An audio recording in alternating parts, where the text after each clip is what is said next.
During his father's funeral this weekend, Roger Ailes' son, Zachary, pledged his revenge on anyone who betrayed the former Fox News chairman and CEO. Presumably, this means that any woman who claimed sexual harassment against Ailes. Now, during the funeral, he said that his father considered how much certain people hated him as a measure of success, which is interesting.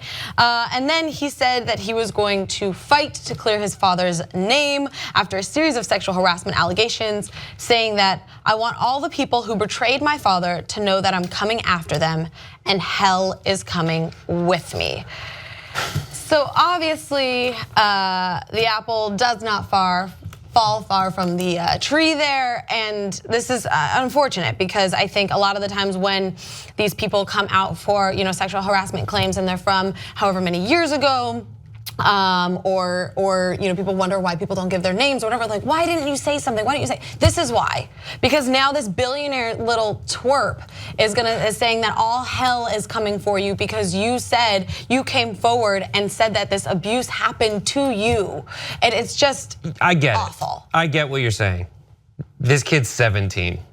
That's the thing that I had all those thoughts, and I'm like, how old is this kid? And I'm like, ooh, 17. It doesn't matter. At 17, you know right from wrong. Dude, my dad died when I was 18, and it was sucky. And I turned on like all my friends for a couple of months, and I had to speak at like my father's funeral, and it was, I don't remember what the fuck I said.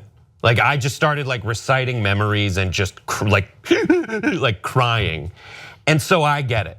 I hope that I understand that your dad probably at this point in your life, your dad's a superhero. Like your dad created Fox News and his whole thing was to get people mad at him. And he's probably proud that all these bad people were vilifying his good father.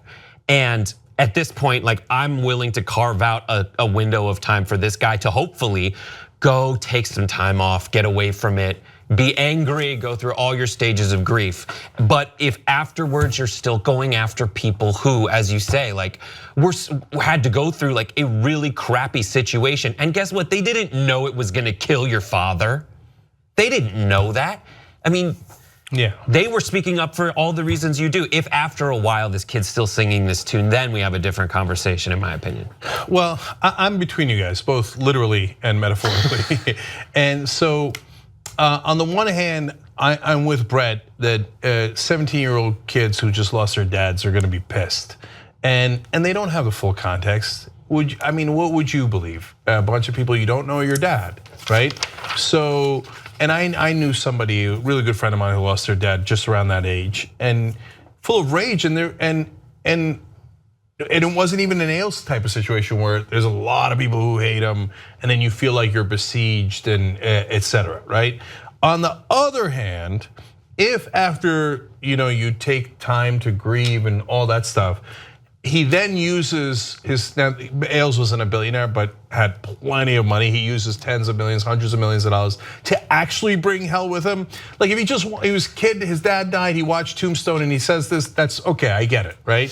But if he actually used the money to go after the people who had sued him for sexual harassment or made those charges, then I'm gonna flip over to Hannah's side 1,000,000,000%.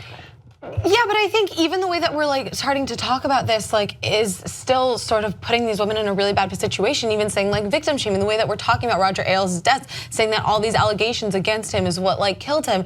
No, if somebody sexually abuses you, you should come forward. And we have this climate right now where women don't feel like, women and men don't feel like they can because they're gonna be shamed, or they're gonna be told that they're lying, or they're gonna be told that all hell is gonna break loose, or that they're killing somebody because they caused them so much stress after causing, after these claims of harassment, and that's not the kind of climate that we want to be in. So this is I feel for this kid. I have seen death up very close, and I know how much it can fill you with rage and how you want to get revenge. But at the same time, you're 17 years old and you can't be continuing and perpetuating this sort of cycle against women who come forward. And I hope that there's someone around him right now saying those exact words, because that's a really great message. I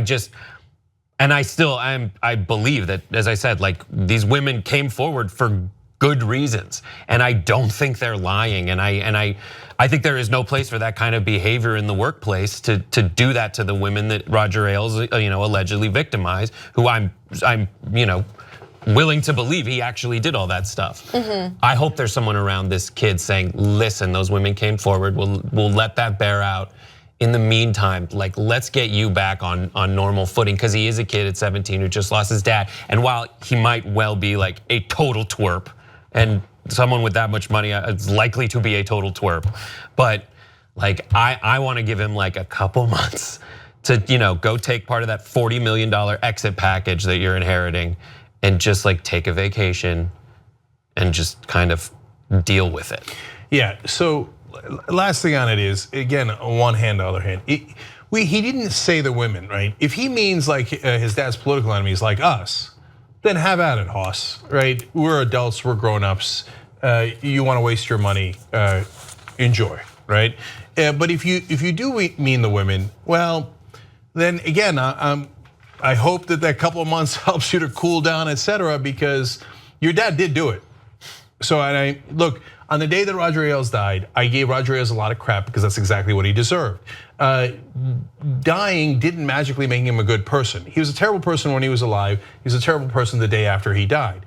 Now, some people justifiably said, hey, but he's got a family who cares about him. Okay, but we're talking about the record here. Like, I need everybody to know why he was a bad guy and why we shouldn't make those same mistakes and go down that same direction again. And they say, no, today's not the right day. What, am I supposed to randomly talk about it 2.5 weeks later? What a preposterous thing to say. Should I do a segment on Antonin Scalia and what a bad guy he was like a year later after he died? No, you talk about the guy when he died. So, and if you know the details of what he did to those women, it is it's maddening. It's so outrageous. He would literally take out his penis and chase them around the room. Okay. Brett, I was reading this story earlier, and I was going into some of the allegations, and Brett heard me like audibly like show my disgust. And Brett was like, "Hey, you okay there?" He like thought I was gonna puke because I was reading through some of their stories. And so yeah, you're right. Like it is so disturbing. And while I agree with you, like you have to represent the person, and regardless of whether they're dead or alive, you have to be able to like give a fair representation. And unfortunately for Roger Ailes, and unfortunately for his son, his accurate representation is not a pretty one. Yeah, and not only do they do that to all those women, and I think the worse than even the sexual, I don't know if you can get worse than sexual assault, was that he said to them, I will ruin your career if you don't sleep with me. And if you do, I'll make your career. And he followed through on that threat. That is a really bad dude.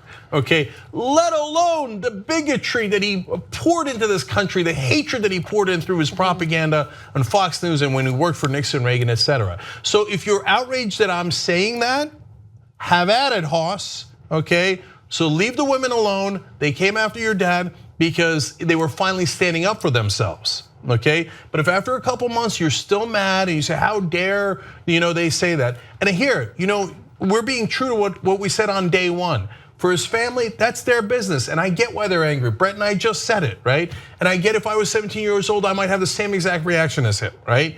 But if after a couple of months you're still mad and you think this is not good enough and you want to then strike back for your dad and join his team, then come and get some, okay? But for now, cool it with the talk about going after the women. Podcast The Young Turks anytime you want.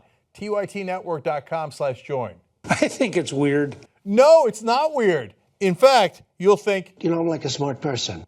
Do it now, tytnetwork.com/join.